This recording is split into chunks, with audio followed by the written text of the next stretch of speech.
আজ স্বাক্ষর হবে জুলাই সনদ, সবাইকে অংশ নেওয়ার আহ্বান প্রধান উপদেষ্টার। আইনি ভিত্তি ছাড়া সনদে সই করবেন আইএনসিপি।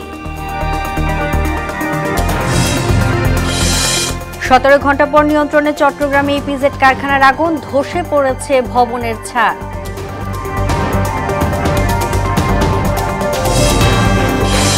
রাকসুতে ভিপি এজিএস পদে ছাত্র শিবিরের জাহিদ সালমান জয়ী, জিএসএ স্বতন্ত্র প্রার্থী সালাউদ্দিন আম্মার।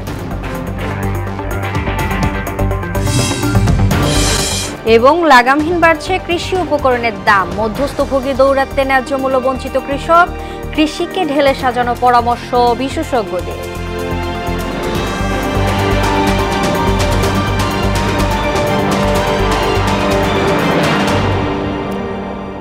আসসালামু আলাইকুম, সবাইকে মোহনা সংবাদে স্বাগত। শুনছিলেন শিরোনাম, পুরো সংবাদের সঙ্গে আছি আমি তাজরিন নাহার মুক্তি।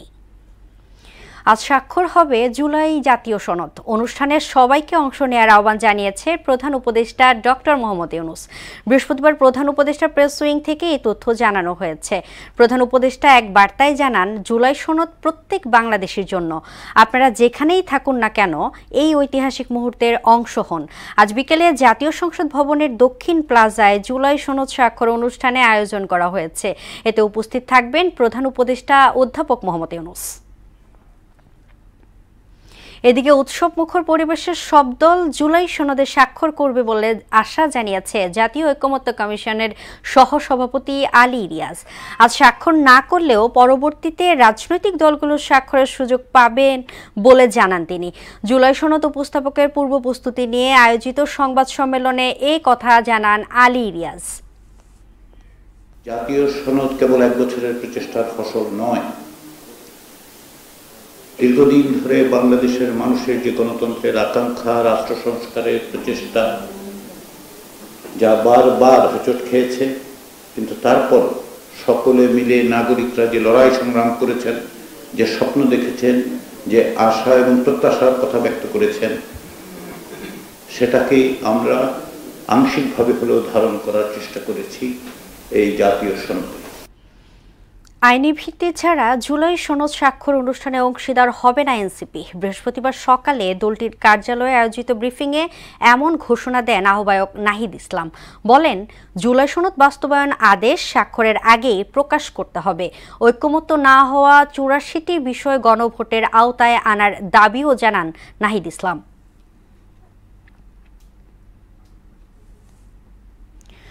17 ঘন্টা পর নিয়ন্ত্রণে এসেছে চট্টগ্রামের ইপিজেড কারখানার লাগা আগুন। নিয়ন্ত্রণে যুক্ত ছিল রোবট। আগুন ছড়িয়ে পড়ে 8 তলা থেকে নিচ পর্যন্ত, এতে ধসে পড়ে ভবনের ছাদ। আগুন পাশের একটি 3 তলা ভবনেও ছড়িয়ে পড়েছে। ফায়ার সার্ভিসের 25টি ইউনিটের পাশাপাশি যোগ দেয় নৌ ও বিমান বাহিনী। বৃহস্পতিবার দুপুর 2টার দিকে লিংক রোডের ওই কারখানার 7ম তলায় আগুন লাগে। কারখানার ভিতরে দাহ পদার্থ থাকায় আগুন নিয়ন্ত্রণে আনতে সময় বেশি লেগেছে। ভবনটিতে 27 শ্রমিক কাজ করতেন, তাদের সবাইকে নিরাপদে সরিয়ে নেওয়া সম্ভব হয়েছে বলে জানিয়েছে চট্টগ্রাম ইপিজেডের নির্বাহী পরিচালক আব্দুস সোবহান। দর্শক, এ নিয়ে আরও জানাতে আমাদের সঙ্গে চট্টগ্রাম থেকে যুক্ত হচ্ছেন সহকর্মী সুমন কুমার দে। সুমন, কারখানার আগুন এখনো নিয়ন্ত্রণে কি অবস্থায় বিরাজ করছে সেখানে, এবং প্রাণহানির আশঙ্কা রয়েছে কিনা বিস্তারিত জানাবেন।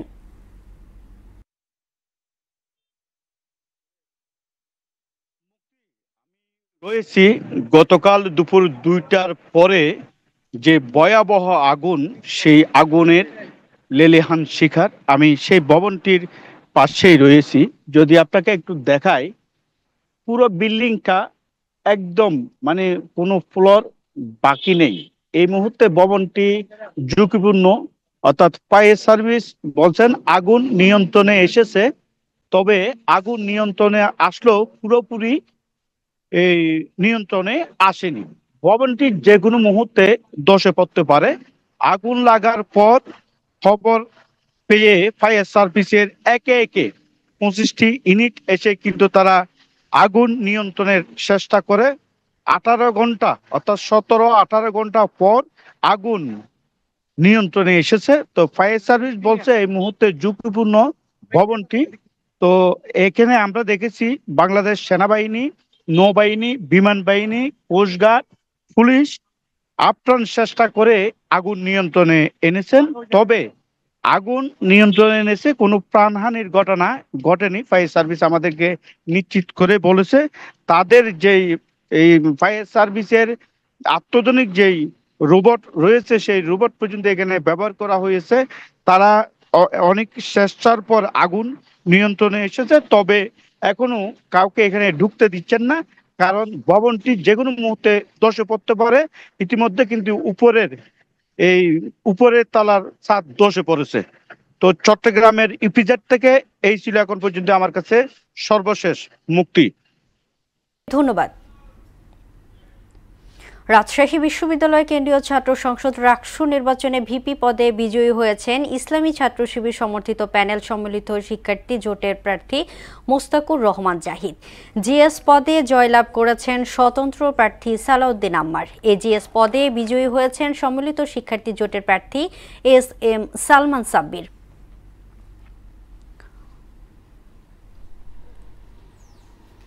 দর্শক, এ নিয়ে আরো জানাতে রাজশাহী বিশ্ববিদ্যালয় থেকে আমাদের সঙ্গে যুক্ত হচ্ছেন সহকর্মী মেহেদি হাসান শ্যামল। পুরো ফল প্রকাশ হতে আর কতক্ষণ সময় লাগতে পারে এবং এই বিষয়ে সর্বশেষ কি তথ্য আছে আপনার কাছে, আমাদেরকে বিস্তারিত জানাবেন।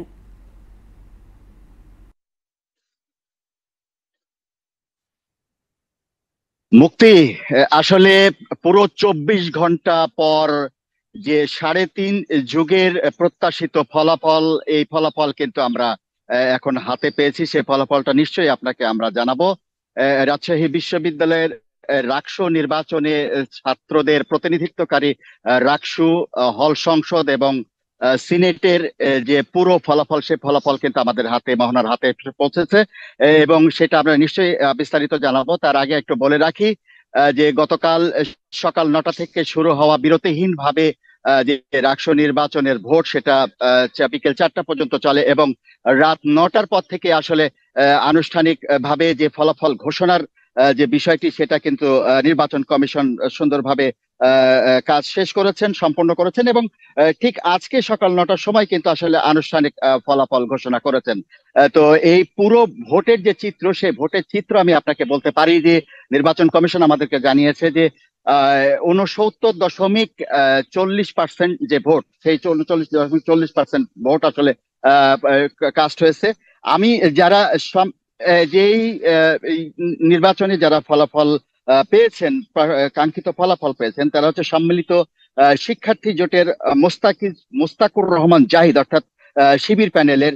তিনি 12,887 ভোট পেয়ে আসলে নির্বাচিত হয়েছেন এবং ঐক্যবদ্ধ নতুন প্রজন্ম যে প্যানেল ছাত্র দলের শেখ নুরুদ্দিন আবির কিন্তু পেয়েছেন 3,397 ভোট, যেটা খুবই অল্প। এবং আধিপত্য বিরোধী ঐক্য প্যানেলের সালাউদ্দিন আম্মার পেয়েছে 11,537 ভোট পেয়ে জিএস পদে নির্বাচিত হয়েছেন। হ্যাঁ, এবং এজিএস পদে তার কাছাকাছি যে প্রতিদ্বন্দ্বী, সে কাছাকাছি প্রতিদ্বন্দ্বী আসলে শিবিরের, তিনি পেয়েছেন 5,729 ভোট। এছাড়াও আমি এজিএস পদে যারা যে প্রার্থী জিতেছেন, তিনি হচ্ছে সালমান সাব্বির, তিনি 6,971 ভোট। আর তার নিকটতম প্রতিদ্বন্দ্বী ছাত্রদল সমর্থিত জাহিন বিশ্বাস এসা পেয়েছেন 6,091 ভোট। এছাড়াও আমি একটা বিষয় আপনাকে বলে রাখতে পারি যে শ্যামল, আপনাকে ধন্যবাদ। আজ বেলা 2টার মধ্যে 3 দফা দাবি মেনে প্রজ্ঞাপন জারি না করলে আমরণ অনশন কর্মসূচি পালন করবে এমপিওভুক্ত শিক্ষকরা। বন্ধ থাকবে সকল ক্লাস ও পরীক্ষা। দাবি আদায়ে বৃহস্পতিবার বিকেলে নতুন 2 কর্মসূচি ঘোষণা করেন তারা। তবে পূর্বে ঘোষিত লং মার্চ টু যমুনা কর্মসূচি স্থগিত করেছেন আন্দোলনরত শিক্ষকরা। কৃষি উপকরণের লাগামহীন দামে দিশেহারা কৃষক। এদিকে সার, কীটনাশক, জ্বালানির বাড়তি দাম, অন্যদিকে উৎপাদিত পণ্যের ন্যায্য মূল্য থেকে বঞ্চিত হয় দিশেহারা চাষিরা। আর এই অবস্থার জন্য মধ্যস্থভোগীর দৌরাত্ম্যকেই দায়ী করছেন কৃষি গবেষকরা। পরিস্থিতি উত্তরণে মাঠ পর্যায়ে ফসলের দাম নির্ধারণ সহ নীতিমালা তৈরির মাধ্যমে কৃষিকে ঢেলে সাজানোর পরামর্শও দেন তারা। শিহাব উদ্দিনের ক্যামেরায় কৃষি সংকট নিয়ে উষা ফেরদৌসের 2 পর্বের ধারাবাহিক প্রতিবেদনের দ্বিতীয় পর্ব আজ। চালে নাই মোর ছাউনি রে দয়া, চালে নাই মোর ছাউনি। শীতকালীন সবজি উৎপাদনে দেশ জুড়ে জমি প্রস্তুতে ব্যস্ত কৃষক। কোথাও চলছে জমি পরিষ্কারের কাজ, কোথাও চাষবাস, কোনো জায়গায় আবার ফসল বপনের পর সার দিয়ে মাটির উর্বরতা ফেরাতে ব্যস্ত কৃষক। কিন্তু সদ্য মাটি থেকে সূর্যের আলোয় বেড়ে ওঠা সোনালী ফসলের উঁকির মতো স্বপ্ন দেখতে ভুলে যায় কৃষক। অনেক যত্ন কষ্টে ফসল উৎপাদনের পর বারবারই ন্যায্য মূল্য বঞ্চিত হয় তারা। সবই দাম, মানে যেটা বীজ মতি ইত্যাদি সব কিছু দাম, আর বেচতে গেলে সস্তা। তার কারণে মানে কৃষিকাজ যে অবস্থা, পুরো লসই। আর লস দিতে তার কত দিব? যদি আমরা সহযোগিতা করে তো আমরা কৃষিকাজ করবো, আর না হলে বন্ধ করে দিব করবো। এতে করে বছরের পর বছর টানা পড়ে নেই তাদের জীবন জীবিকা। দিন বদলায়, সরকার বদলায়, কিন্তু তাদের ভাগ্য বদলায় না। এখন যে অবস্থা, একটা পরিতের দাম 200 থেকে 250, 300, আমার দিন পথ যাচ্ছে না। আমরা কি হালে চলি, আমার কেউ খোঁজও লাই না, দেখেও না যা আসলে এরা মানুষ।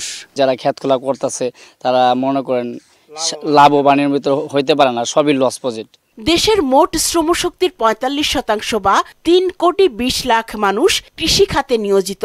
প্রত্যক্ষ পরোক্ষ মিলে জিডিপিতে তাদের অবদান 23%। অথচ নগর কেন্দ্রিক উন্নয়ন পরিকল্পনায় কৃষি ও গ্রামীণ অর্থনীতি বরাবরই অবহেলিত বলে মনে করেন এই কৃষি গবেষক। কৃষিটাকে ঢেলে সাজাতে হবে। কৃষি কথা বলবে না, এটা উৎপাদন করে নিয়ে আসতে হবে, মাটি থেকে তৈরি করে নিয়ে আসতে হবে। দেখেন আমাদের দেশে এত সুন্দর মাটি, এত সুন্দর পরিবেশ সবকিছু থাকার পরেও কিন্তু আমরা কিন্তু কৃষিকে এখন পর্যন্ত আমাদেরকে এটাকে মোর প্রফিটেবল করতে পারছি না কৃষকের কাছে। আপনি সরিষা উৎপাদন করেন, দুধ উৎপাদন করেন, মাংস উৎপাদন করেন, অথবা আম জাম কাঁঠাল লিচু উৎপাদন করেন, সবগুলি সিঙ্গেল ভ্যালু এডিশন করতে হবে। দেশের খাদ্য নিরাপত্তা ও কর্মসংস্থানে কৃষি ও কৃষকের স্বার্থকে প্রাধান্য দেওয়ার বিকল্প নেই বলেও মত দেন তিনি। টানা কয়েক বছর ধরে সার, কীটনাশক, জ্বালানি তেল সহ কৃষির সব উপকরণের দাম বাড়লেও বরাবরের মতোই ন্যায্য মূল্য থেকে বঞ্চিত হচ্ছেন কৃষক। এমন পরিস্থিতিতে উৎপাদন থেকে শুরু করে ভোক্তা পর্যন্ত পৌঁছাতে সিন্ডিকেটের দৌরাত্ম্য কমানোর দাবি জানিয়েছেন কৃষকরা। উষা ফেরদৌস, মোহনা সংবাদ, ধামরাই। রাজধানী বাজারে বেড়েই চলেছে নিত্য পণ্যের দাম। সবজির দাম এখনও নাগালের মধ্যে আসেনি। মাছের দাম নিম্ন ও সীমিত আয়ের মানুষের নাগালের বাইরে। নতুন করে বেড়েছে বেশ কিছু মুদি পণ্যের দাম। ডিমের দাম বেড়েছে ডজনে 10 টাকা। কাঁচামরিচের কেজি এখনও 200 টাকার উপরে। মুরগির দামও বেড়েছে কিছুটা, তবে উচ্চ মূল্যে স্থিতিশীল আছে চালের দাম। দর্শক, এ নিয়ে আরো জানাতে আমাদের সঙ্গে যুক্ত হচ্ছেন সহকর্মী উষা ফেরদৌস।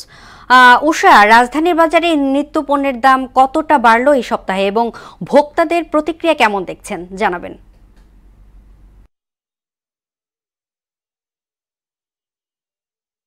মুক্তি আসলে হচ্ছে দীর্ঘ টানা প্রায় 3 থেকে 4 মাস হচ্ছে সবজির যে বাজার সেটি অস্থির রয়েছে এবং হচ্ছে আমরা আজকেও দেখেছি 80 টাকার মধ্যেই অধিকাংশ সবজির দাম এবং কিছু কিছু সবজি 100 টাকা ছাড়িয়েছে। আমি যদি আপনাকে সবজিগুলো দেখানোর চেষ্টা করি, এই যে বাজারে এখন যে সময়, এই সময়টাতে শীতের সবজি বাজারে চলে আসার কথা ছিল এবং দাম অনেকটাই কমে যাওয়ার কথা ছিল, কিন্তু এবছর বাজারের চিত্রটা উল্টো, কারণ এখনো শীতের পুরোপুরি প্রভাব পড়েনি এমনটাই বলছেন হচ্ছে যারা বিক্রেতা আছে তারা।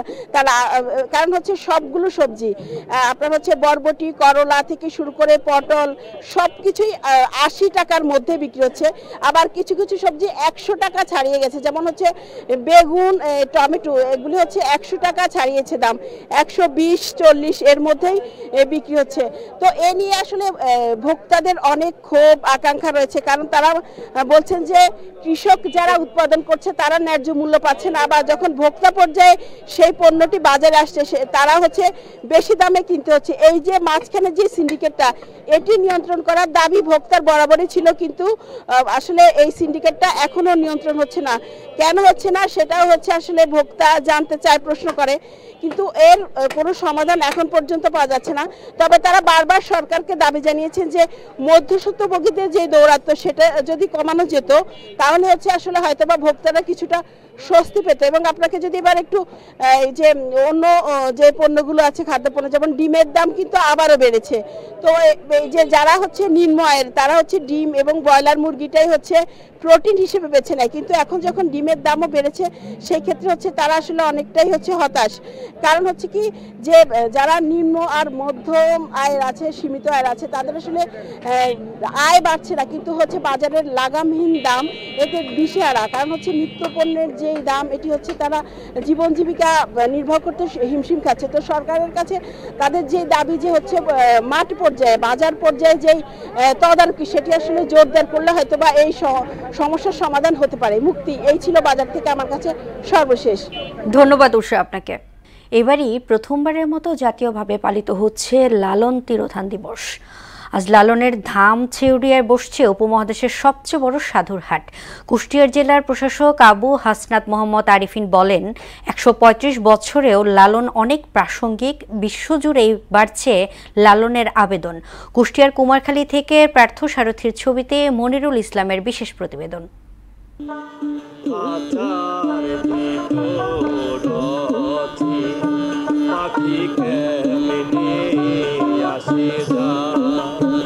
আকাশে ভাসছে একতারা সুর, মাটিতে মিশে আছে মানুষের গন্ধ।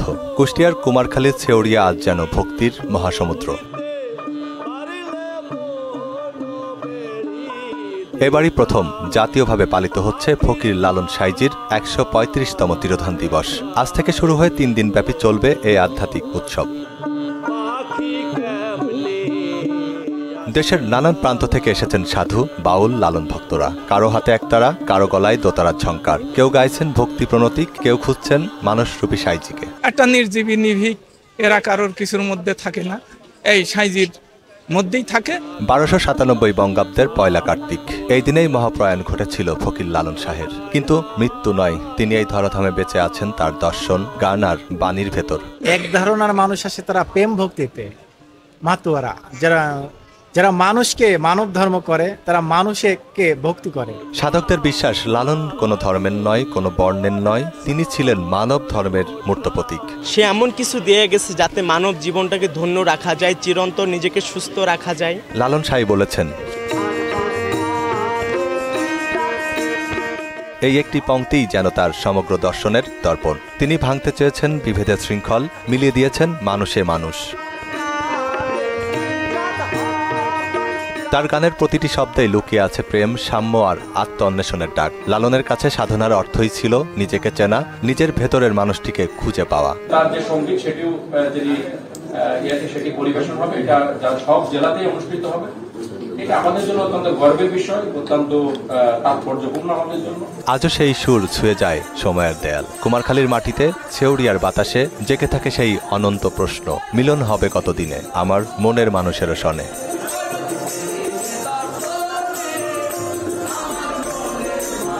মনিরুল ইসলাম, মোহনা সংবাদ।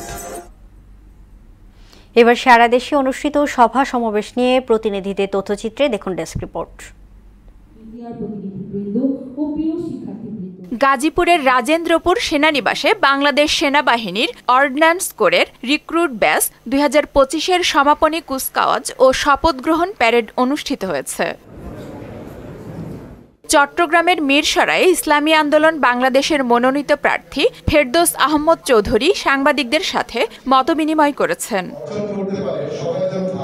নওগাঁর মহাদেবপুরের পাঘা বসিরউদ্দিন দাখিল মাদ্রাসার ভারপ্রাপ্ত সুপারের অপসারণের প্রতিবাদে মানববন্ধন ও বিক্ষোভ সমাবেশ অনুষ্ঠিত হয়েছে।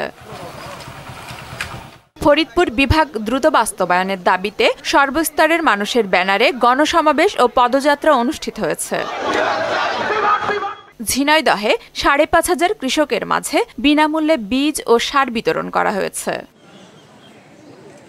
ময়মনসিংহে কৃষক ও সার ডিলারদের বিভিন্ন দাবিতে মানববন্ধন ও সমাবেশ অনুষ্ঠিত হয়েছে। পার্বত্য চট্টগ্রাম ভূমি বিরোধ নিষ্পত্তি কমিশনের বৈঠক বাতিল ও ৮ দফা দাবি বাস্তবায়নের দাবিতে বান্দরবানে সংবাদ সম্মেলন অনুষ্ঠিত হয়েছে। গাইবান্ধার ঘাগোয়া ইউপি বিএনপি নেতার অনিয়ম দুর্নীতির প্রতিবাদ ও মেয়াদ উত্তীর্ণ কমিটি বাতিলের দাবিতে মানববন্ধন কর্মসূচি পালন করা হয়েছে। গ্রিন অ্যান্ড ক্লিন কর্মসূচির আওতায় নারায়ণগঞ্জে ভিক্টোরিয়া জেনারেল হাসপাতালে সেল কাউন্টার ও পোর্টেবল ইসিজি মেশিন সরবরাহ এবং বিভিন্ন ওয়ার্ড পরিদর্শন করেন জেলা প্রশাসক মোহাম্মদ জাহিদুল ইসলাম মিয়া। রাঙামাটিতে সরকারি খরচে আইনি সহায়তা প্রদান কার্যক্রম প্রচার ও প্রসারে প্রিন্ট ও ইলেকট্রনিক্স মিডিয়ার ভূমিকা শীর্ষক সেমিনার অনুষ্ঠিত হয়েছে। বগুড়ার সোনাতলায় ক্ষুদ্র প্রান্তিক কৃষকদের মাঝে ফসল উৎপাদন বৃদ্ধির লক্ষ্যে বিনামূল্যে হাইব্রিড নানা প্রকার ফসলের বীজ ও সার বিতরণ করা হয়েছে। তারেক রহমান কর্তৃক ঘোষিত রাষ্ট্র কাঠামো মেরামতের ৩১ দফা সফল করতে সুনামগঞ্জে ধানের শীষের প্রার্থী নুরুল ইসলামের পক্ষে নারী সমাবেশ অনুষ্ঠিত হয়েছে। আফরিন পপি, মোহনা সংবাদ।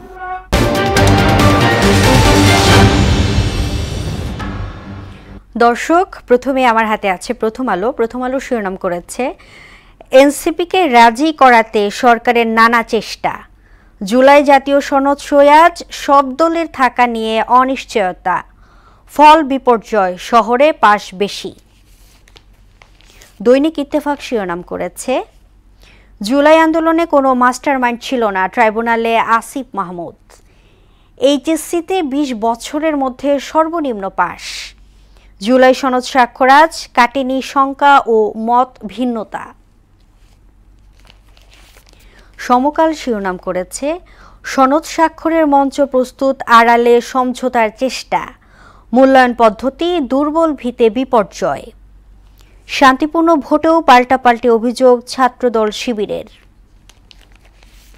বাংলাদেশ প্রতিদিন শিরোনাম করেছে শেষ মুহূর্তেও নাটকীয়তা, স্বাক্ষর করবে না এনসিপি ও 4 বাম দল, কৃষকের হাত শক্তিশালী করবে বিএনপি, মালেক পরিবারের সবাই মিলে লুটপাট।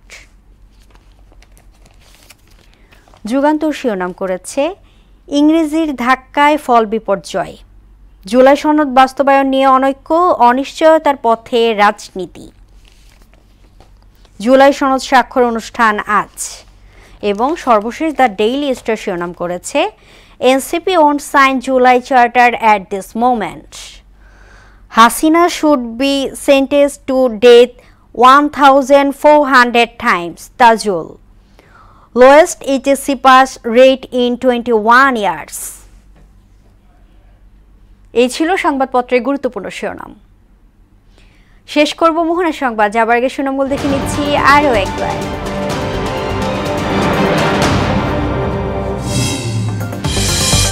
আজ স্বাক্ষর হবে জুলাই সনদ, সবাইকে অংশ নেওয়ার আহ্বান প্রধান উপদেষ্টার। আইনি ভিত্তি ছাড়া সনদে সই করবে না এনসিপি।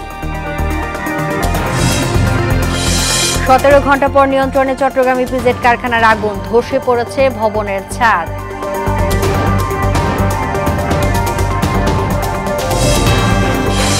রাকসুতে ভিপি এজিএস পদে ছাত্র শিবির জাহিদ সালমান জয়ী, জিএস এর স্বতন্ত্র প্রার্থী সালাউদ্দিন আম্মার।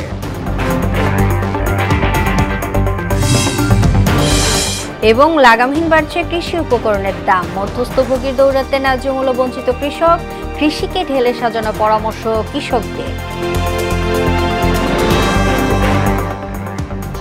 এই ছিল মোহনা সংবাদে। পরবর্তী সংবাদ দুপুর 1টায়। এর আগে সকাল 11টায় দেখবেন সংবাদ এক নজরে। মোহনার সবশেষ খবর জানতে ভিজিট করুন www.mohana.tv। সংবাদ দেখতে পারেন ফেসবুক ও ইউটিউবেও। এতক্ষণ সঙ্গে থাকার জন্য ধন্যবাদ।